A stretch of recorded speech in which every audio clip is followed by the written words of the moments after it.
In the first year at Liverpool, seriously, the only thing that Jurgen Klopp did in his first year at Liverpool was get new teeth. And don't forget, he bottled the Europa League. Against two. Unai Emery. Unai Emery. Very, against Unai Emery.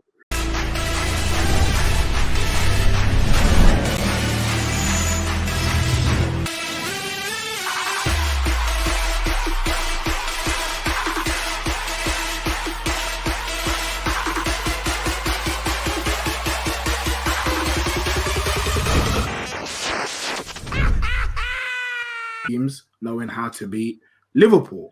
Now I think I love that. And as the title of the show suggests, did Arsenal break Liverpool? Did Arteta break Klopp? What are we saying? And by the way, guys, there's 1,400 people watching right now. Please make sure you all hit the like button because we can get this video jumping. But yeah, honestly, guys, what do you reckon? Do you know what? Let me just say my point on this one, right? Is that facts are facts. We've beaten Liverpool 3 times in our last 4. If I had the choice out of winning the Carabao Cup or the Premier League match in the last 2 that we've had, I'd rather have taken the Premier League game. Fair. But we've still beaten them 3 times out of 4. We've still showed that we can actually compete with Liverpool. That's the most important thing for me, is not so much the victories, it's the fact that we can actually compete with them. We're not letting them roll us over. We're not an easy, prey anymore. Let me try and be objective here. You say that we can compete. In the first match, we didn't really compete because a lot of people would say we should have lost that. You say that. You know what? You say that, but in the first 20 minutes, I felt we were all over the place.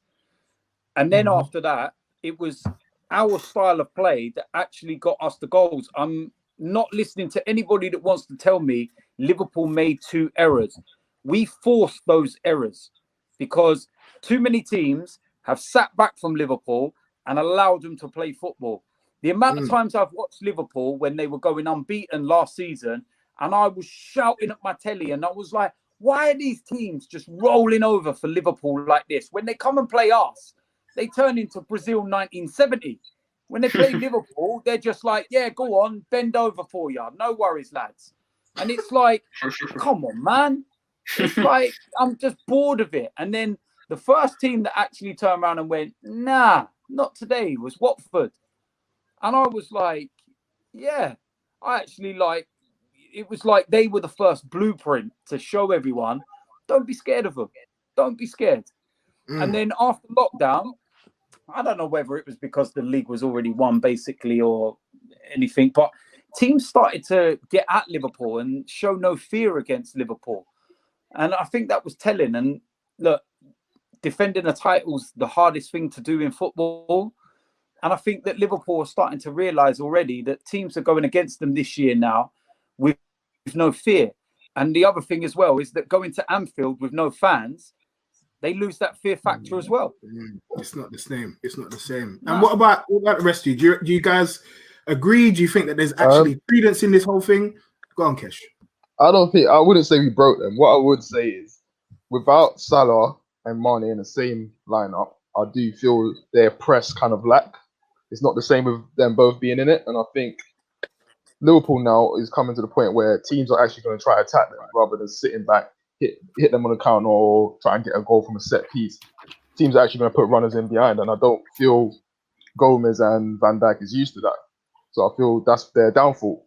Whether or not Klopp is going to find a solution to actually kind of counter that from happening, whether that's playing a bit deeper, I don't know. But he's the manager, so he's going to have to come up with a solution. Yeah. It was 30 years, all that love and affection and everything that you guys been waiting 30 years for. Now that you have it, you're going to realize the pressure of being the champs and having that target on the back of your head every single night, knowing that every single team is coming after you and trying to give you their best. And that era of invincibility is gone. Let's be honest. Leeds came, they showed you guys that you guys are not invincible.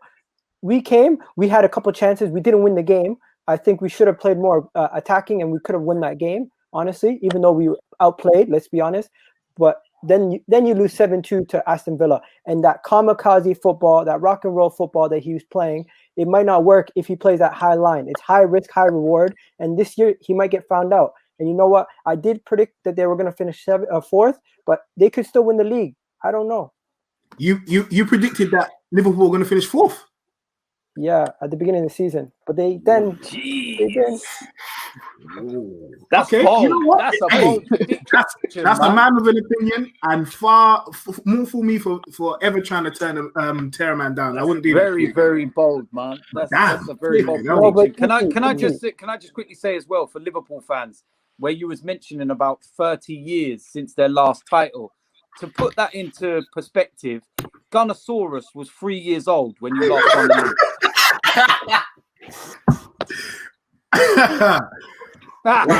Oh my God. I should have got add another thing about last night. Did you know Stroh last night came on here saying our loss last week was more embarrassing than them losing 7-2 to Aston Villa? Behave, behave.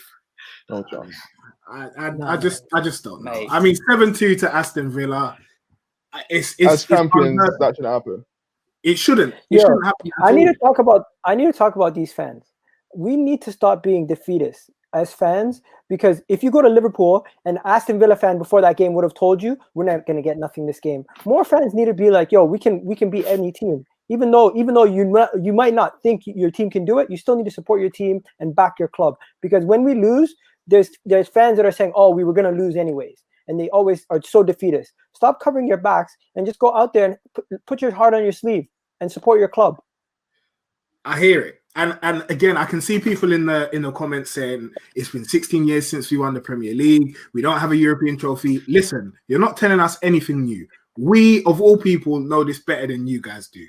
But it still doesn't change the fact that you lost 7-2 to Aston Villa. And it's not even being salty. It's not even being disrespectful. It's just factual. And considering Arsenal were one of the first teams to do it, and as DT clearly said, 3 out of 4 games Arteta's beaten Klopp, I think it's a fair question to ask.